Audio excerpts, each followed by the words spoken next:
আরো এক তৃণমূল নেতার বিরুদ্ধে এবার দাদাগিরির অভিযোগ। মধ্যমগ্রামের ইছাপুরের ঘটনা। এই যে দেখছেন মেয়ে সহ স্বামী স্ত্রী তারা ধর্ণা দিচ্ছেন।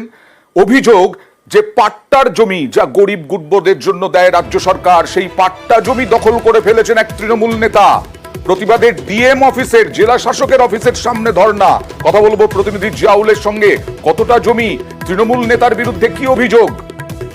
দেখো, প্রায় 4 কাঠা জমি 1991 সালে রাজ্য সরকারের পক্ষ থেকে তার বাবা অর্থাৎ কৃষ্ণপদ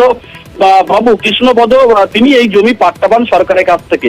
পরবর্তীকালে তার ছেলের নামে হয়, কিন্তু পরবর্তীকালে 2012 সালের পর থেকে এখানকার যে তৃণমূল নেতা তার যেটা অভিযোগ, এলাকার মানুষের অভিযোগ করছেন এই জমি তার নজর পড়েছে, ফলে সেই জমি তার লাগবে, ফলে সেই জমি তিনি দখল করে নিয়েছেন। এবং এই যে কৃষ্ণপদ বাবুর ছেলে তিনি বিভিন্ন জায়গায় কিন্তু অভিযোগ করেছেন, কিন্তু কোনো অভিযোগে কাজ হয়নি। ফলে সব প্রশাসনই যতবারই অভিযোগ করেছে, প্রশাসন সব জায়গায় ফেরত দিয়েছে লোকাল পঞ্চায়েতে গিয়ে কথা বলতে। ফলে তিনি বারংবার দ্বারস্থ হয়েছেন। তৃণমূল নেতার পরিচয় কি? তিনি তৃণমূলের একজন পঞ্চায়েত সদস্য এবং প্রভাবশালী তৃণমূল নেতা নীলগঞ্জ গ্রাম পঞ্চায়েতের। এবং এই যে তিনি অভিযোগ করছেন, এনেও তার বিস্তার অভিযোগ যে তারা যারা অভিযোগ করছেন সব ক্ষেত্রে এটা নাকি তপন বাবুরই নিজের জমি, ফলে সরকার পাট্টা দিয়েছেন, ফলে সেই জমিতে নিজে ইচ্ছা করে আবার তিনি দখল করেছেন। এবং এই নিয়েই কিন্তু আজকের একেবারে পবন বাবু তিনি একেবারে বারাসাত জেলা শাসকের দপ্তরের সামনে তিনি তার ছেলে পরিবার নিয়ে ধর্নায় বসেন। এবং এই খবর পাওয়ার পরই আমরা তার বক্তব্য, তপন বাবুর বক্তব্যের জন্য তার বাড়িতে গেছিলাম যে কেন এই ধরনের অভিযোগ আসছে। তারপরে সংবাদ মাধ্যমকেও আটকে রাখা হয়, তাদেরকে হেনস্থা করা হয় এবং সংবাদ মাধ্যমের বুম ক্যামেরা এবং সবথেকে বড় আই কার্ড সেটাও কিন্তু কেড়ে নেওয়া হয় তপন বাবু। এবং তিনি স্পষ্টভাবে বলেন, আপনার যেখানে যাওয়া ক্ষমতা আছে সেখানে গিয়ে আপনার অভিযোগ করুন, আমাকে কেউ কিছু করতে পারবে না। উল্টে পঞ্চায়েত প্রধানের যেটা দাবি, তিনি বললেন যে এটা পুরোটাই কোর্ট ম্যাটার, তিনি এই ব্যাপারে কিছু কথা বলবেন না।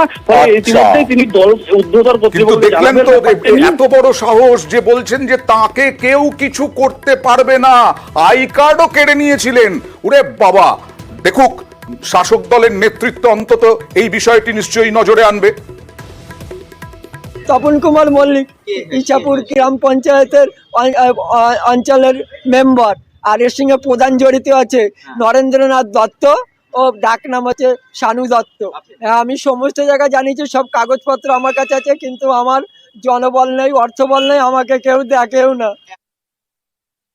দুজনেই আইনের গেছে, যার পক্ষে সঠিক হবে সরকার সেইভাবে রায় দেবে, সে জমির দখলটা পাবে। আমাদের এতে কোনো অসুবিধা নেই। যখন রেজিস্ট্রি হচ্ছে তখন তো নিশ্চয়ই তার পিছনে দলিলটা দেখেছে পাট্টাটা যে হস্তান্তরযোগ্য না, তো ওখানে যখন পাস করে নিয়েছে সেটা তখন তার ব্যক্তিগত বিষয় জানি না। পবন পাল বিভিন্ন সময় বিভিন্ন মানুষকে নিয়ে আসে, উনি সেখানেও ভুল ব্যাখ্যা দিয়েছে। আইনে যেটা হবে আমরা আইনের পক্ষে।